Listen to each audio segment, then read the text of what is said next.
황희찬 선수가 여전히 울버햄튼 내에서는 가장 많은 골을 넣어주고 있습니다. 그런데 최근에 득점을 한 지는 좀 됐죠. A매치를 치르느라고 이제 왔다 갔다 한 것도 있는데, 최근에 황희찬 선수의 경기를 보시는 분들이 그런 얘기를 좀 많이 하시는 것 같아요. 근데 뭐 득점도 득점이지만 슈팅 자체가 없는 것 같다. 좀 더 적극적으로 슈팅을 때려도 될 것 같은데, 좀 더 도전적으로 좀 플레이했으면 좋겠다. 스트라이커니까 이제 이런 얘기를 하시는데, 실제 제가 지금 기록을 좀 봐도 최근에 프리미어리그 경기들에서 슈팅 자체가 나오지 않고 있습니다. 어떠한 배경이 있는지 또 어떻게 쓰면 좋을지 그런 내용을 한번 좀 정리해 보겠습니다. 울버햄튼은 최근에 너무나 좋은 상황입니다. 최근에 치렀던 프리미어리그 7경기에서 5승 1무 1패. 한 번 패배했고 한 번 비겼고 나머지 5경기 전부 다 이겼습니다. 특히 지난 주말엔 올 시즌 프리미어리그에서 최고의 파란을 일으키고 있다라고 하는 웨스트햄을 홈에서 1대 0으로 잡았습니다. 라울 히메네스가 확실히 좀 살아나고 있는 것 같은데, 라울 히메네스가 이제 골을 넣으면서 승리를 거뒀죠. 그러면서 울버햄튼이 순위를 6위까지 끌어올렸습니다. 토트넘이 7위고요. 맨유가 8위니까 울밋 토맨, 울버햄튼 밑에 토트넘과 맨유가 지금 놓여 있는 그런 상황이죠. 울버햄튼이 확실히 좀 많이 올라와 있습니다. 황희찬 선수는 4골로 여전히 울버햄튼에서 팀 내 최다 득점자입니다. 황희찬 다음으로 프리미어리그에서 울버햄튼 선수가 이제 골을 많이 넣은 것은 라울 히메네스가 3골이고요. 로맹 사이스, 맥스 킬먼, 코너 코디 다 수비수들, 그다음 미드필더 후백 네베스가 이제 한 골씩 이렇게 좀 넣고 있죠. 기록상으로는 이제 황희찬 선수가 울버햄튼에서 여전히 뭐 가장 많은 골, 그리고 프리미어리그 모두 9경기에서 4골을 넣으면서 전체로 따지더라도 이제 득점 랭킹 공동 9위입니다.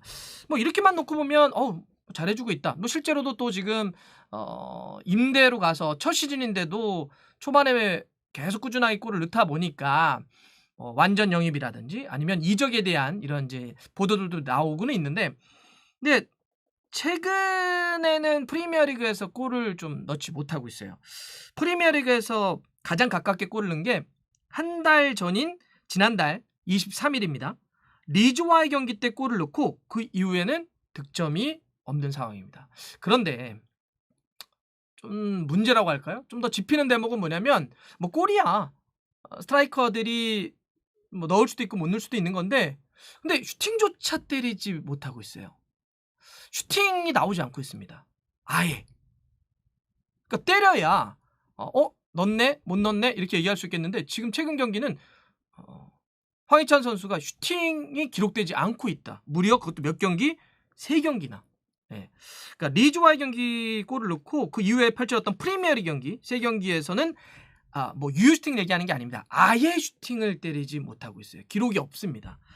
에버튼 경기, 팰리스 경기, 직전에 웨스트햄 경기, 이렇게 3경기 모두 그것도 선발로 나와서 사실상 거의 풀타임이 가까운, 마지막에 교체됐으니까 이렇게 많은 시간을 뛰고 있는데도 슈팅이 없다라고 하는 것. 물론 그러면 이제 왜 이럴까 놓고 봤을 때 황희찬 선수가 굉장히 이타적인 플레이를 좀 많이 하고 있죠. 바로 직전에 웨스트햄 경기는 뭐 살짝 이제 A매치를 갔다 오면서 무거운 듯한 느낌이 있었지만, 그때도 굉장히 이타적인 플레이를 많이 했습니다. 실제 뭐 드리블의 성공률도 100%를 기록을 했고, 킥패스도 기록을 했고, 패스 확률도 앞쪽에 공격 라인인 걸 치면 80%가 넘은 83%면 그렇게 낮은 수치가 아닙니다.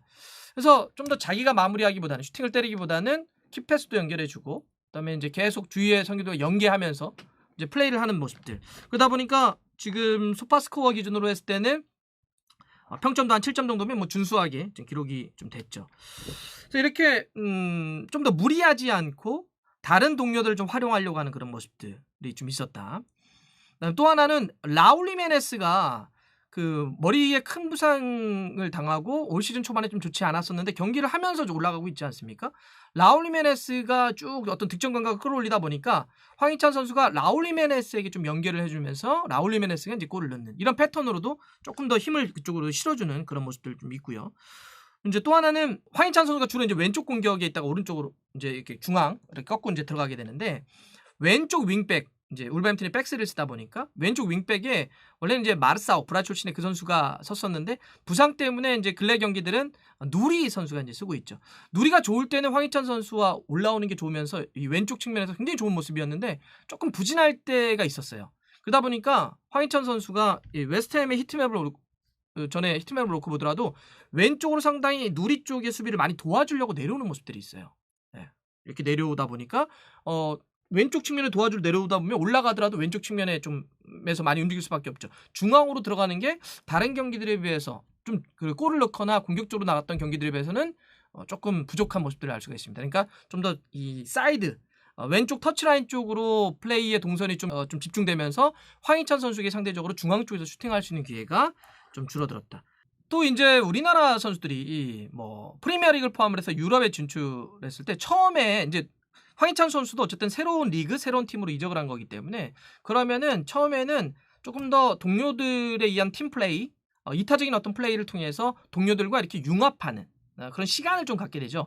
황희찬 선수도 팀 동료들과 좀 더 녹아 들어가는 그런 걸 때문에 좀 더 의식적으로 팀 플레이를 하지 않았나 이렇게 좀 생각 좀 듭니다. 이제 그럼에도 불구하고 이제 예를 들면 좀 황희찬 선수가 어쩔 때는 좀 더 도전적인 어떤 슈팅을 많이 가져가주면 좋겠어요. 그러니까 등을 진 상태에서 패스가 오면 리턴 내주고 이렇게 도는 그거는 물론 굉장히 좀 간결하게 해서 돌고 굉장히 좋을 수는 있겠지만 어쩔 때는 공격수는 전방에 있는 선수는 좀 과감하게 도전하면서 싸울 수도 있는 수비수를 정면에 놓고 1대1 돌파를 시도할 때 상대 수비수는 부담스러울 수밖에 없기 때문에 조금 더 그런 어떤 플레이도 리턴 내줄 수도 있겠지만 어쩔 때는 과감하게 1대1도 좀 시도하고 또 그럴 수 있는 능력이 충분히 있기 때문에 그런 모습 좀 더 보여주면 어떨까 이렇게 싶기도 하고요. 전체적으로 좀 적긴 해요. 황희찬 선수가 프리미어리그 9경기 뛰었다고 했는데 그 9경기에서 황희찬 선수가 때린 전체 슈팅이 7개밖에 되지 않습니다. 한 경기에 채 하나가 되지 않는다는 거죠. 그리고 아까 말씀드렸던 것처럼 최근 3경기에서는 아예 슈팅이 없었고요. 그 전체 7개 중에 유효슈팅 4개를 모두 골로 만들었으니까 유효슈팅 대비 득점 생산력은 100%를 기록을 하고 있는데 전체적인 숫자를 좀 더 끌어올렸으면 좋겠다. 특히나 이번 노리치와의 경기가 이제 주말에 열리죠. 토요일 밤 12시에 울버햄튼이 원정을 가게 되는데 저는 여기서는 더 적극적으로 황희찬 선수가 슈팅을 막 노려봐도 될 것 같아요. 왜냐하면 지금 노리치가 올 시즌 좀 성적이 좋지가 않죠. 계속 떨어져 있다가 최근 물론 2경기는 브랜트포드하고 사우스햄튼을 잡긴 했지만 2연승을 거두긴 했지만 전체적으로 앞에 경기에서 계속 이기지 못하는 경기라면서 강등권에 놓여져 있고 지금 꼴찌 뉴캐슬과 더불어서 최다 실점을 기록하고 있는 팀이 바로 노리치입니다.